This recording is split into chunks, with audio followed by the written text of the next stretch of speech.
새벽 2시. 서울 마포구 원룸에서 유진의 눈이 번쩍 뜨입니다.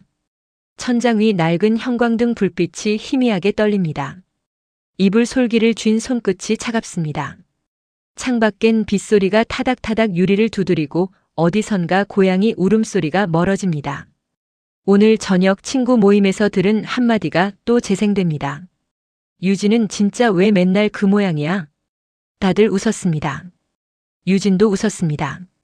근데 집에 혼자 돌아온 지금 그 목소리가 귀 안에서 맴돌다 가슴 한가운데 꽂힙니다. 아무렇지도 않아야 했는데, 그냥 농담이었는데.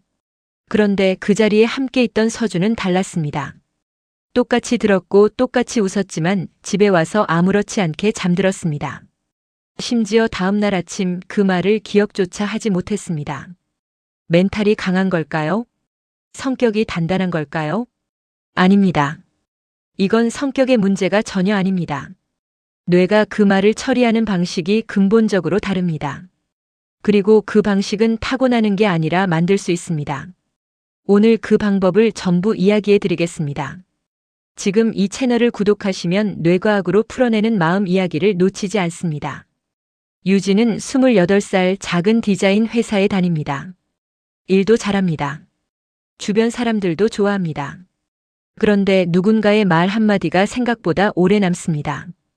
회식 자리에서 들은 농담을 퇴근길에도 자기 전에도 다음 날 아침에도 곱씹습니다. 나는 왜 이렇게 예민하지? 그게 유진이 매번 스스로에게 묻는 질문입니다. 유진에게는 까만 고양이 한 마리가 있습니다. 이름은 먹구름, 4살짜리 코리안 쇼트 헤어입니다. 유진이 밤늦게 불을 끄지 못하고 이불 속에서 뒤척일 때 먹구름은 어김없이 배 위로 올라와 꾹꾹이를 합니다. 그 작고 따뜻한 무게가 유일한 위로입니다. 그런데 왜 서준은 같은 말을 듣고도 멀쩡했을까요? 같은 자리, 같은 말, 같은 순간인데 여기서 질문이 시작됩니다. 여러분의 뇌 안에는 화재 경보기가 하나 있습니다. 누군가 너는 왜 맨날 그 모양이야 라고 말하는 순간 이 경보기가 울립니다. 그것도 아주 빠르게 0.04초. 눈을 한번 깜빡이는 시간의 10분의 1도 안 됩니다. 심장이 빨라지고 얼굴이 뜨거워지고 목소리가 미세하게 떨립니다. 왜 이렇게 빠를까요? 이 경보기는 원래 생존용으로 설계된 겁니다. 수만 년 전 풀숲에서 바스락 소리가 나면 그게 바람인지 뱀인지 확인하기 전에 먼저 몸을 피해야 살았습니다. 1초를 쓰면 그 1초가 목숨값이었어요. 그래서 뇌는 정확성보다 속도를 선택했습니다. 문제는 이 경보기가 수만 년이 지난 지금도 똑같이 작동한다는 겁니다. 회의실의 한마디, 단톡방의 익십, 친구 모임의 농담에도 같은 강도로 울립니다. 뇌가 아직 업데이트가 안 된 거예요. 여기서 많은 사람들이 빠지는 함정이 있습니다. 참자, 억누르자, 딴 생각을 하자. 그런데 2024년 학술지 네이처 뉴로사이언스에 발표된 연구에서 결정적인 발견이 나왔습니다. 감정을 만드는 뇌 영역과 감정을 조절하는 뇌 영역이 물리적으로 완전히 분리되어 있다는 게 처음으로 확인된 겁니다. 경보기와 소방관이 아예 다른 조직이라는 뜻입니다. 경보기가 예민하다고 해서 소방관까지 무능한 게 아니에요. 그리고 2025년 후속 연구에서 단서가 나왔습니다. 감정을 세밀하게 구분하는 능력이 높은 사람일수록 조절 영역의 활성 패턴이 감정마다 더 뚜렷하게 달랐습니다. 슬픔과 수치심의 반응이 확연히 구분된 거예요. 그리고 이 사람들은 어린 시절 심한 스트레스를 경험했더라도 정신 건강이 보호되는 경향을 보였습니다.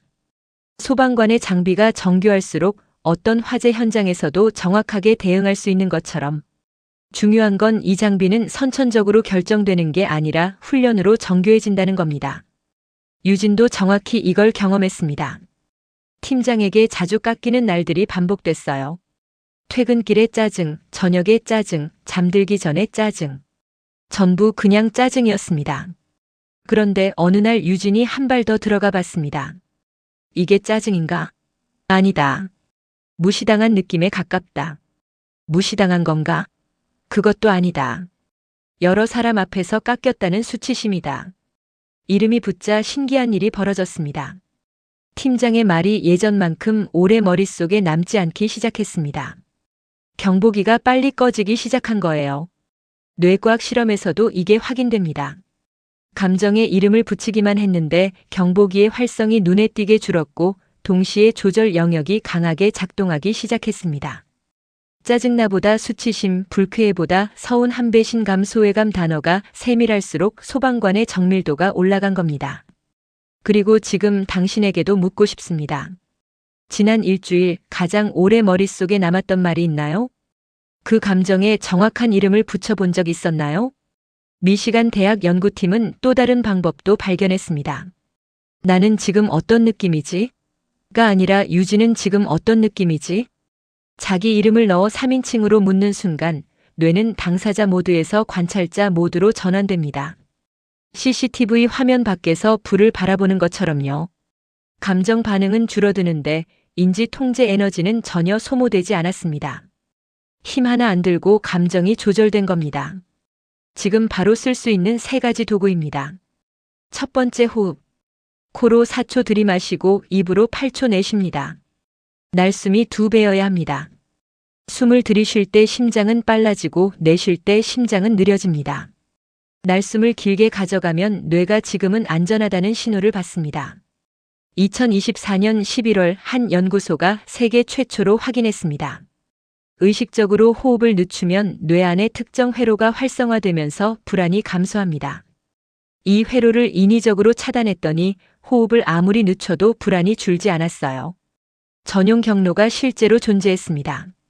이 호흡을 3번만 반복하세요. 두 번째 3인칭 전환. 나는 지금 화가 났다 대신 유진은 지금 얼굴이 빨개졌네. 3번째 이름 붙이기. 짜증, 무시, 수치심.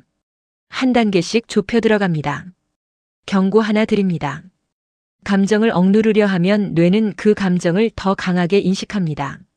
하얀 곰을 떠올리지 말라고 하면 더 떠오르는 것처럼 참으면 잊히는 게 아니라 참는 동안 내내 경보기가 울리고 있는 겁니다. 그리고 이 훈련은 위기 상황에서 처음 꺼냈으면 작동하지 않습니다. 아무 일도 없을 때 아침에 1번, 점심 후에 1번, 자기 전에 1번. 하루 3번 연습해 놓으세요. 몸이 먼저 기억하면 위기 상황에서 자동으로 작동합니다. 그런데 진짜 여유로운 사람들은 한 단계 더 앞에 있습니다. 경보가 잘 안 울립니다. 어떻게 그게 가능할까요? 2가지입니다. 첫 번째 주어 교체. 내가 무시당했다를 저 사람이 지금 자기 스트레스를 나한테 쏟고 있네로 바꿉니다. 상사가 왜 이것밖에 못해라고 말했을 때 내가 능력이 부족한 건가가 아니라 저 사람이 지금 마감에 쫓기고 있구나로. 친구가 연락을 안 할 때 내가 나쁜 친구인가가 아니라 이 사람이 요즘 외로웠구나로. 주어가 나에서 상대로 이동하는 순간 뇌에 들어오는 신호 자체가 달라집니다. 경보기 센서가 이걸 공격이 아니라 정보로 재분류하는 거예요. 참는 것과 근본적으로 다릅니다. 참을 때는 경보기가 울리는 상태에서 소방관이 강제로 붙잡고 있습니다. 에너지가 소모되고 결국 터집니다. 주어를 바꾸면 처음부터 경보가 울리지 않습니다. 2번째 작은 불편 노출. 2025년 연구에서 가벼운 환경적 스트레스에 반복 노출된 그룹이 불안 반응이 유의미하게 감소했습니다. 반면 강한 스트레스에 노출된 그룹에서는 오히려 불안이 증가했어요. 이걸 스트레스 접종이라고 합니다. 편의점에서 봉투 필요 없습니다. 한마디. 카페에서 창가 자리로 옮겨도 될까요? 한 문장. 모임에서 저는 조금 다르게 생각하는데요. 한마디. 처음엔 손에 땀이 납니다. 심장이 뜁니다. 그 땀이, 그 심장 박동이 경보기의 기준선을 한 칸씩 올려주는 겁니다. 새벽 2시. 유진의 방은 여전히 어둡습니다. 창밖엔 여전히 빗소리가 납니다. 그런데 유진은 이제 한 가지를 알고 있습니다. 아, 지금 경보기가 울렸구나. 이 한 문장이 떠오르는 순간 유진은 경보기에 끌려다니는 사람이 아니라 경보기를 바라보는 사람이 됩니다. 바라보는 순간 소방관은 이미 출동한 겁니다. 먹구름이 스르륵 이불 위로 올라와 유진의 배 위에 앉습니다. 꾹꾹꾹. 작고 따뜻한 무게. 유진은 천천히 눈을 감습니다. 여러분의 뇌는 고장난 게 아닙니다. 수만 년 전에 설계된 경보기가 아직 업데이트되지 않았을 뿐이에요. 예민한 게 잘못된 게 아닙니다. 경보기가 작동하고 있다는 건 여러분의 뇌가 여러분을 지키려 하고 있다는 뜻입니다. 다만 이제는 소방관에게도 일을 시키세요. 여러분 안에 그 소방관은 이미 있습니다. 오늘부터 훈련시키면 됩니다. 심리학 개론이었습니다. 오늘 영상이 도움이 되셨다면 댓글에 남겨주세요. 여러분의 경보기가 가장 오래 울렸던 순간이 언제였는지, 여러분의 경험이 같은 고민을 가진 누군가에게 큰 힘이 됩니다. 구독과 좋아요 부탁드립니다. 다음 영상에서 만납니다.